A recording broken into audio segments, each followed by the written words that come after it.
নমস্কার সবাইকে। আজকে জ্যৈষ্ঠ মাসের 30 তারিখ রবিবার। তো অনেকদিন পর বলতে এই মাঠের আমি আসি ভিডিও করলাম, ভিডিও করছি অনেকদিন পর। যাই হোক, আমাদের এখানে যেহেতু কন্টিনিউয়াসলি বৃষ্টি হচ্ছে, সেই কারণে কিন্তু ঝড় বৃষ্টির কারণে কিন্তু এই দেখো গাছগুলো সব কিন্তু হেলে ফেলে পড়েছে। আর ফুলও কিন্তু সেমন একটা ভালো নেই, যেহেতু বাড়ি ফাড়ি খেয়েছে। সেই ক্ষেত্রে কিন্তু বেশ কিছু ফুল কিন্তু দাগ হয়ে গেছে, বেশিরভাগ ফুলটাই কিন্তু দাগ হয়ে গেছে। দেখো, এই দেখো কী পরিমাণ দাগ হয়েছে। এইগুলো সব নতুন ফুল, এইগুলো এখনও সেরকমভাবে দাগ ফাগ কিছু হয়নি, কিন্তু এইটা কিন্তু আর বেশি দিন যাবে না। প্রথমে তো পোড়া দেওয়ার কারণে সমস্যা হয়েছে, দ্বিতীয়ত এই হাওয়া বৃষ্টি ঝড় বৃষ্টির কারণে দ্বিতীয় সমস্যাটা হয়েছে। তা যাই হোক, এই গাছটা কিন্তু কেটে ফেলতে হবে। আর আমাদের ওই মাঠে কিন্তু গাছ আছে, ওইটাও মোটামুটি দিন 15 পর থেকে কিন্তু মোটামুটি ফুল কিন্তু তুলতে পারবো, মোটামুটি করিয়ে এসছে। যাই হোক, অল্প কিছু তুলতে পারবো।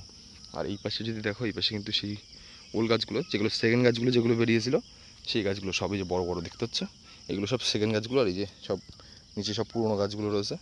আর সেকেন্ড গাছগুলো দেখো, এই বড় বড় গাছগুলো যেগুলো রয়েছে, এই যে এইটার যেরকম এইটা পুরোনো গাছ ছিল, এইটা কিন্তু সেকেন্ড গাছ। আর সেকেন্ড গাছগুলো কিন্তু এরকম মোটা হয়ে ওঠে, ওই পুরোনো গাছের থেকে নতুন গাছটা কিন্তু বেশি মোটা হয়ে ওঠে। এই দেখতে পাচ্ছ, এইটা পুরোনো গাছ আর এইটা কিন্তু নতুন গাছ।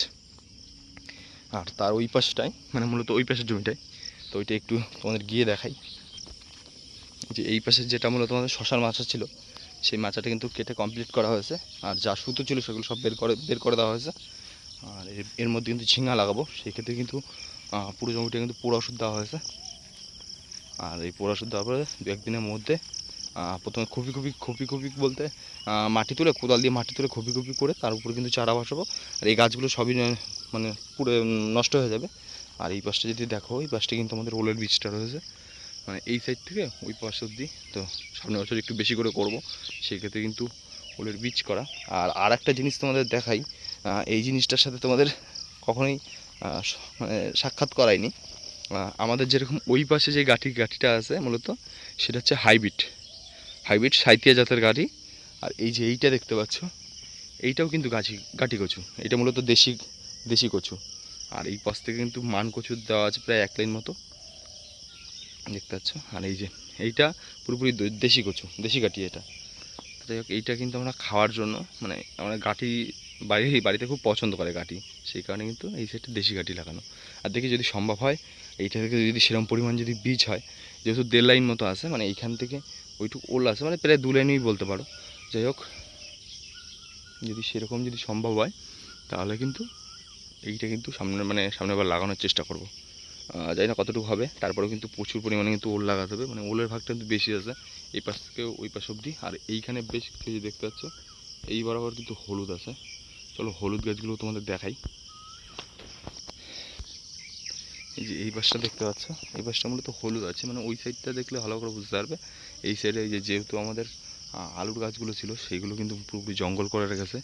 যাই হোক, এই আলু গাছগুলো কিন্তু পরিষ্কার করতে হবে, নাহলে কিন্তু হলুদ গাছগুলো হবে না। আমি এই সাইডটা সেরকম একটা আশা হয় না, যেহেতু জঙ্গল সাইড, সেই কারণে। যাই হোক, এইটা কিন্তু আজকে পরিষ্কার করব, দেখি। আর একটা জিনিস তোমাদের দেখাই, আমাদের জমির একদম রাস্তার পাশেই তোমার হচ্ছে এই যে দেখতে পাচ্ছ, ওইটা মূলত রাস্তা, ওই যে চলে গেছে এইটা পুরো, ওই যে দেখতে পাচ্ছ ওই লম্বু গাছের ওই পাশ থেকে, এটা মূলত রাস্তা। আর এই যে এই একটা কলা গাছ আছে, এই কলা গাছটা কিন্তু আমরা এখানে প্রতি বছর কিন্তু প্রতিবারই কিন্তু এই যে কলা হয়। আর এইগুলো কিন্তু আমরা পুরোপুরি পাকিয়ে তারপরে কিন্তু খাই। আর দেখতে পাচ্ছ এই সাইডটা কিন্তু ছোটো ছোটো যেগুলো ওলের মুখই ছিল, সেগুলো দেওয়া ছিল এই সাইডটায়, সেই কারণে কিন্তু এই সাইডের গাছগুলো কিন্তু ছোটো ছোটো। এই পাশটাও কিন্তু বেশ কিছু ওলের বীজ কিন্তু রয়েছে।